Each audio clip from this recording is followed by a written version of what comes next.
This is a bit of a rant episode. It's also an emotional episode because I want to sometimes just say what I feel. Because the purpose of this podcast is to give people a sense for what it feels like to run a hedge fund. And running a hedge fund is a very emotional business. It's funny actually if you think about it. It's portrayed by Hollywood, let's say, as this cigar smoking, wheel of the world spinning type guys who sit there and run these hedge funds. And I can tell you that's not true. It's a very vulnerable position to be in to manage money. And it's also one of those jobs that you really have a hard time justifying to your mother, unless maybe she's done it or it's back in your ancestry or something. But if not, like in my case, it's kind of hard to even justify what you're doing. I mean, it's not as bad as being a drug dealer, but it's almost along those lines. Like, well, why are you doing this, son? That kind of thing. So, nevertheless, I think it's the best job in the world. And the purpose of this podcast, like I said, is to give people a sense for what it feels like to run a hedge fund. So right now, I feel vulnerable and heavy, and it's difficult to discern why. And I just want to have an episode where I can openly discuss this, and this is one of those. And before I go in there, for new listeners, again, the Not Even Wrong podcast is here.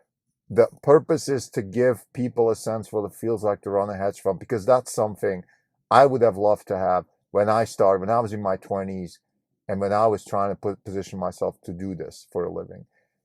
It's not an educational only, it's not an informational only, it's not anything only, but it hopefully has a good sense of balance. Sometimes I think I convey knowledge. I mean, I'm talking about almost specific techniques to run money, such as our natural Sharpe ratio, our principal stack. Those are very practical, I think, knowledge-driven, topics. I talk about the markets, even though this is not investment advice, but I do talk about our expectations and the way we think about macro and sometimes even companies, why we never invested in Netflix, for example. So there's a bit of that. Now, this episode is more of a psychotherapy type episode where I'm just going to talk about my feelings, why I feel heavy, and how I'm trying to get through this. This is the Not Even Wrong podcast. It's September 2nd, 2022. This is Krim Delco. For the year, we are down 33.5%. The market's down 18.3%. We are underperforming by 15.2%. The market's still open, so these things are subject to change. I feel heavy, I feel vulnerable, and I feel a bit insecure because actually I don't know why the feeling comes sometimes. Let's start with the facts. We're down 33.5%. That's certainly part of the reason. I said many times you have to embrace volatility, and then that's fine. You have to live with it and deal with it. The problem is, of course, when it keeps lingering, and then this is one of those things. We were down 50%. We recovered to down 20, so we had a recovery of 30% in terms of P&L, and now we're down again from 20 down to 33 and a half. Things are difficult. I tried to explain in the Neil Kashkari episode, I think last 2 days ago, why this is the case. It's the Fed wants the markets to be subdued for a while until inflation's under control. I think it's good to know why things are happening. Nevertheless, it's difficult to deal with it, and I think that's one of the reasons why we're having some issues. I think there's issues in China, uncertainty that are making us feel uncomfortable. The term China, of course, is not very helpful, because what does China really mean? Let's say, I think Shanghai and the gigafactory of Tesla and the market demand and all of these things in China are fine. That's not a problem. The Chinese Communist Party certainly has some parts that are problematic. What's going on in certain parts of China is very problematic. And certainly what's going on in Russia and the relationship between China and Russia is very, very problematic. So there's all of these facets that put together this risk of China. I want to go as far as say that we at Orange Capital Partners are actually modeling a not negligible probability that Tesla will have to close down, or that Shanghai and China will become non-entities for Tesla, one way or the other. Maybe by decision from the sides of Tesla, or it could be one of those things where they have to give up ownership or something like that. Look, I don't want to go too much into this, but of course this is a massive risk. It would cost at least a third of market cap if that would happen today. And the later it happens, the better, because the more factories there are around the world, the bigger the markets and the bigger the market share of Tesla ex-China, the less impactful this would be. So think of it like, let's say, if McDonald's would have, if McDonald's had to give up their China business now, it would hurt the company, but it wouldn't be that bad. Nvidia just had to give up some parts of the China business due to licensing requirements and all that kind of stuff. And it hurts the company. The stock's down quite a bit, but it's not killing the company. And I think with Tesla, we're certainly, I would say, we crossed that hump of being lethal if they had to give up China, but it's certainly not fun. So we hope that if it happens at a much later stage. But nevertheless, China risk is there because, again, it's uncertainty in a very bad way. It's not uncertainty a la, well, is the 4680 battery going to work? Is there going to be enough demand? Is there going to be disruption coming from China? Those are things that we can live with. What we can't live with is this irrational, megalomaniac type stuff going on in Russia. And then, China really is at a crossroads. They can choose to go with us or they can choose to go with them. And it's very simple. And if they choose to go with them, then they will have to pay a price. And whoever is with them, and Tesla is with them, will have to pay that price too. So this is really, in very simple terms, the situation that we're dealing with in China. So having said all of that, the situation that we are in at Orange Capital Partners, again, we're down 33.5% for the year, with the risk of that being down even a lot more if China ends up being this really problematic situation. And that's just heavy. It's heavy because you don't want to give up your opportunity, right? You don't, I mean, the principal stack and the way we invest and all of these things are, on the one hand, very good because they give you guidance for what to do. But on the other hand, they also cripple you a little bit because you're not as agile. And I think agility is way overrated in the hedge fund business. In other words, if you want to be agile in the sense that you trade all the time, I don't think that's a good idea, because most of the time, not always, but most of the time, you actually don't have a lot of edge. And then trading just so it makes you feel good or something like that, or it makes you feel you're acting, that kind of thing. It's not a good idea. It's really not a good idea. So if I may give one piece of advice to would-be hedge fund managers and active hedge fund managers, think a lot before you do something. Don't just do stuff because adults are supposed to do things, or you're a manager and you're supposed to act. Like I said that several times on this podcast, a hedge fund is very similar to a SWAT team or Navy SEALs team. Not that I compare myself to these high achievers or anything, but the situation is similar in a sense that you are often just sitting tight. That's my point. You're sitting put. You're doing nothing. You're just hanging. Not nothing, but your action space is very limited. But then every now and then, it's life or death. In the hedge fund business, what that means is you get these opportunities every now and then where you really have to take a big risk. You have to do something big because that's your opportunity to make money, or you have to avoid losing a lot of money, which is the same thing. So those are the kinds of things that you have to be ready for, and therefore you have to constantly train yourself, your mind. You have to be flexible. You have to manage your leverage. You have to do all of those things to make sure you're ready for that moment when it comes. This is my point, and this is why I'm so adamant about it. And if you act all the time, imagine a Navy SEAL constantly going to small battles, fighting little battles here and there.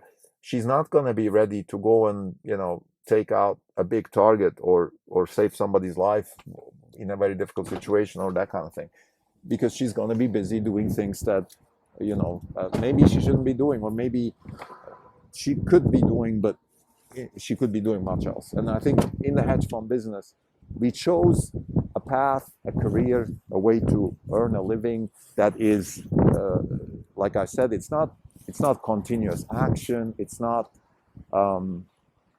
well, you're always doing, like, let's say if you're a bartender, you know, you're always doing things, right? If you're selling fruits at a fruit stand, or if that's sort of what you do for a living, well, you're constantly doing things. You're transactional in your business, and the hedge fund business is not transactional. Why am I talking about all this? Well, I think sometimes it would be much easier to be in a transactional business because we could then just transact. We could wake up in the morning and go to work. Well, we don't have that luxury in the hedge fund business. You wake up, almost always, you wake up with a white sheet of paper in front of you, and you just look at it, you stare at it, and often that's a good thing. Sometimes it's a hard thing, and right now it's one of those things where it feels a little bit difficult. Why am I feeling difficult? There's some family issues. This is not a family podcast, and I don't need to draw in other people, including my family, into this. But I just want to say that family is what family is. It's the thing that we all need and love and have and should definitely cherish. And it just sometimes gives you headaches. And I think the reason it gives you headaches is just simply because you can't control it. And whenever you're in a situation where you have a lot at stake, but you can't control it, you are going to feel bad about it. And I think this is what family does sometimes. And this is where we stand today, let's say, in our house. Nothing to report here. This is not a family podcast. Just want to say that I think dealing with it is a good thing. It's a good thing. It's important. Take your time off work, whatever it is you're doing, and then really try to solve it. And the way you solve family issues, I think, is just simply by communication and love and reciprocity and all those kinds of human traits that I think make us unique as a species on Earth, because it gives us the ability to have social relationships, and that this is very, very important. I think the last thing I want to say, it's a bit frustrating. This is now nothing personal, but frustrating is the situation with the student loans. It's very, very frustrating from my perspective, and here's why. I think this country is sometimes, it's the greatest country in the world, but you sometimes feel like you're the sucker on the poker table, and I think this is exactly how I feel with these student loans, because here's why. Forgiving student loans is a terrible, terrible idea for many reasons. If you want to kill meritocracy, capitalism, opportunity, if you want to kill all of those things, one way to do it is to create a loan system, a government-sponsored loan system, and then just forgive all those loans. This is the way you would do it. Why? Because it creates moral hazard. I mean, economists have written about this for almost a century, if not more. And that's what it is. It's just moral hazard. What that means in plain English is that if I know that I'm going to be forgiven, or if I put myself into too much debt, all I have to do is go cry to the government. And if there's enough of us, so if we just pile up debt enough, then we become too big to fail. The same applies to banks and consumers and students and so on and so forth. And that's why we're in this situation. So it's a terrible, terrible situation. And I think me as a person now, I feel I'm the sucker on the poker table. First, I actually had student loans myself. I took them out and I paid them back immediately. Bad idea. Why did I give up? It wasn't that much. It was maybe $50,000. And yes, I was a Wall Street trader, so I was able to afford that.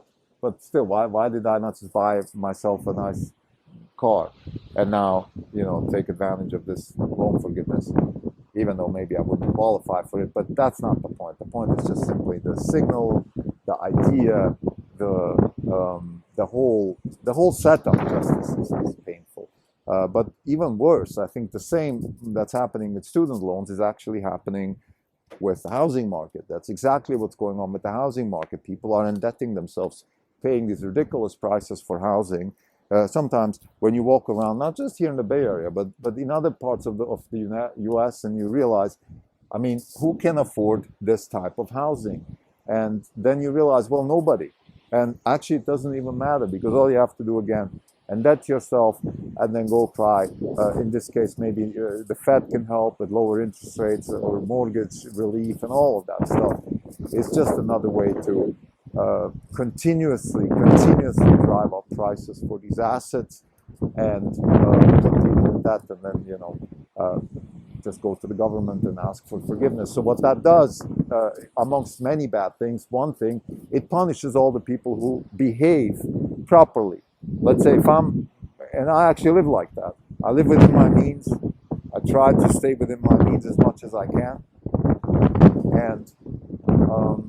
And then I have to pay very high prices for housing. I'm a renter, so I don't actually want to endebt myself and own a house and all of that. But then I'm really the sucker at the poker table because everybody else is buying these ridiculous $1 million homes. Can't afford them, but then so what? I'm just going to ask for loan relief sooner or later anyway. So this is kind of the situation. It's very frustrating. It's just on my chest. Again, this is not something that I'm deeply concerned about because it's not affecting me directly. I'm not going to send my child to college, asking him to take student loans. I'm actually financing my child's college already with investments. This is the idea. I want him to be living within his means, and then hopefully once he graduates from college, have the capital and the ability to take risk and all of that to really build a life for himself. So I'm still going to do it. I'm not going to follow this path of what's the inverse of frugality, of waste and overspending, and because even if the government supports it, even if the government subsidizes bad behavior is still bad behavior. I mean, this is a little bit like the government subsidizing drug abuse. Well, even if that's the case, I'm still not going to abuse drugs. So to summarize, this again is a bit of again, it's an emotional episode in the sense that I just want to give people a sense for how I feel right now. I feel heavy, I feel vulnerable. We also just moved, new place, adjustment. Place is great. We live in Los Altos now, which is a great place. Everything's beautiful. Nevertheless, it's a new place. You have to readjust your life and all those things. So that's a little bit of a little tricky situation too. But I think the main reason I feel heavy and vulnerable is because I feel a little bit, my hands are tied with the markets. The Fed wants the markets to be down, and I'm invested with the markets, and I'm not liquid to take advantage of lower prices. Nor would I even rush to buy now. If the Fed doesn't want me to buy, why should I buy? Why fight the Fed?